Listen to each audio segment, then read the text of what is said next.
Desculpem aqui o meu grande período de ausência, mas tem sido um mês complicado para dedicar tempo aqui ao canal. Eu sei que tenho respostas a vossos comentários que vocês fizeram tão queridos por responder. Eu já os li, eu vou lendo tudo no telemóvel, mas eu nem sempre consigo responder e depois guardo assim para ter um bocadinho para ir ao computador para responder a todos de uma vez e esse bocadinho às vezes nunca mais chega, por isso é que estão tão atrasados, desculpem. Tenho vídeos de leituras do mês atrasados, tenho wrap-ups maratonas de verão atrasadas. Ver se eu consigo pôr isso em dia, mas não tem sido mesmo fácil dedicar tempo nem a leituras nem aqui ao canal. Mas regresso com uma opinião muito importante para mim, muito especial, porque é a primeira que eu faço de um livro que me foi cedido pelo autor. E estou a falar-vos do Filipe Piteira, a quem eu muito agradeço ter-me enviado aqui o Depois da Escuridão à Luz, que é das edições Vieira da Silva, e é muito recente, ele foi publicado em outubro de 2017, portanto é fresquinho. Quer dizer que o Filipe estudou Ciências da Comunicação e dedica-se à escrita de argumentos, romances, poesia e outros contos. Portanto, ele deve ter mais obras publicadas, mas é a primeira com que eu me cruzo dele.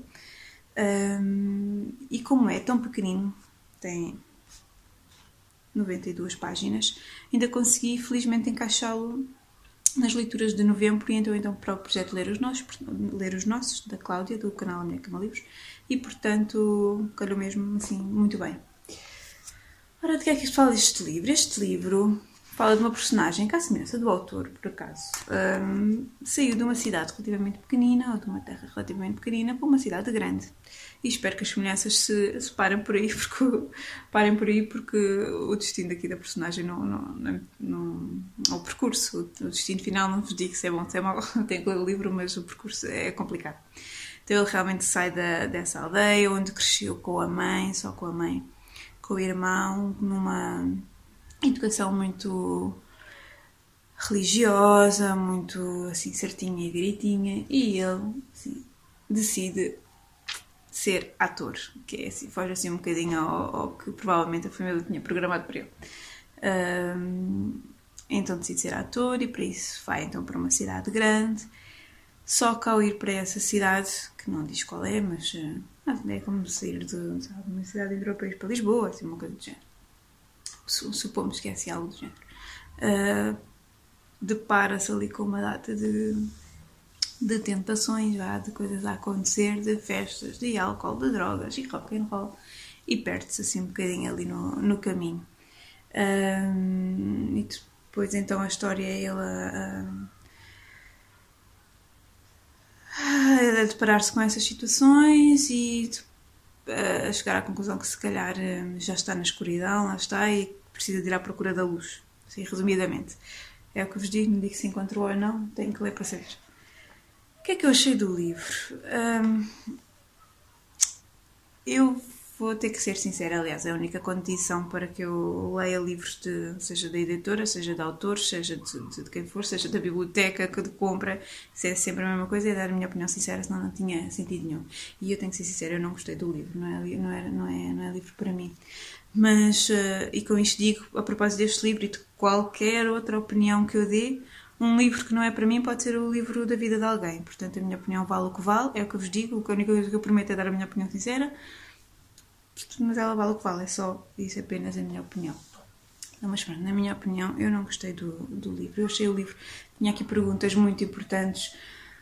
Um homem depara-se com inúmeras questões, o que deve valorizar, o que o move, o que o atormenta, o que retirar dos ensinamentos do passado, assim, coisas tão profundas, e depois em 90 páginas não dá para responder a estas questões. Há aqui uma frase que eu até acho que resume assim muito bem o que eu achei do livro, onde é que ela anda. Eu marquei aqui, mas não marquei a página, mas não marquei a frase. Aqui. O tempo passou muito depressa. Já vão anos de distância do meu sonho tão ingênuo. A vida galopou a uma velocidade incrível entre os vícios e a libertinagem. Isto é, basicamente, o livro passa muito depressa. Tão depressa que não dá tempo de uma pessoa se ligar com o que é que seja, com os personagens. A vida dele passa assim a galope, acho que é muito rápido.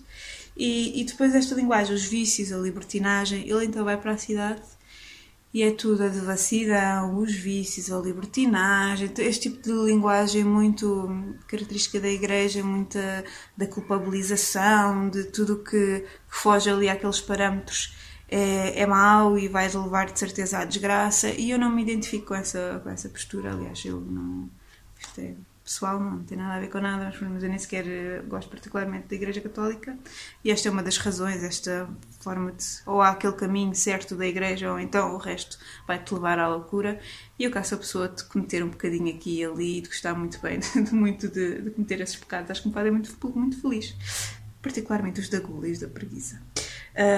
E então eu não me identifiquei com a mensagem do livro, que é: se foges do caminho da luz, estás perdido.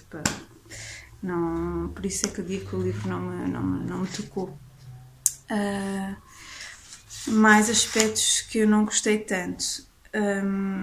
Ele tem alguns erros, mas isso resolve-se provavelmente numa próxima revisão, mas tem alguns erros e esses erros distraem-me da leitura. Houve até agora aí um artigo que eu li há pouco tempo a propósito dos erros, e se eu encontrar eu vou-vos deixar aí, é muito interessante, de autores bastante conhecidos, que também que toda a gente tem erros, eu dou erros, toda a gente tem erros, é óbvio. Mas a questão de estarem num livro, né? Um livro supostamente tem que ser assim um bocadinho mais aprumado, mais cuidado com a linguagem.